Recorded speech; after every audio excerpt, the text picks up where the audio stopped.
খাল কিংবা ড্রেনে বর্জ্য ফেললে কঠোর ব্যবস্থা নেওয়ার হুঁশিয়ারি দিয়েছেন ঢাকা উত্তর সিটি কর্পোরেশনের মেয়র মোহাম্মদ আতিকুল ইসলাম। উত্তরে জলাবদ্ধতা নিরসনে 10টি কুইক রেসপন্স টিম গঠন করা হয়েছে বলেও জানান তিনি। এলো বেক্সিমকো বন্ড 15% মুনাফায় সর্বোচ্চ হারে সবার উপরে। শনিবার গুলশানে নগর ভবনের সামনে বিভিন্ন খাল থেকে সরানো বর্জ্য নিয়ে প্রদর্শনীর আয়োজন করে সিটি কর্পোরেশন। এতে যোগ দিয়ে মেয়র বলেন, ঢাকায় এখন যেসব জায়গায় জলাবদ্ধতা হয় তার প্রায় সবই নালায় বর্জ্য ফেলার কারণে। তবে আগের চেয়ে জলাবদ্ধতা কমেছে বলেও দাবি করেন আতিকুল ইসলাম।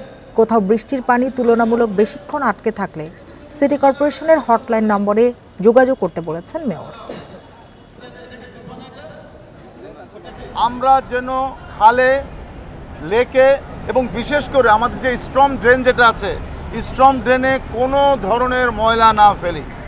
আমি গত 6 মাস যাবৎ আমরা এটা পরিষ্কার করছি আর আরেক দিক দিয়ে কিন্তু আবার ভরাট হচ্ছে। একদিকে পরিষ্কার, আরেক দিকে ভরাট। এই চ্যালেঞ্জ মোকাবেলার জন্যই আমি আজকে এই আয়োজনটা করেছি।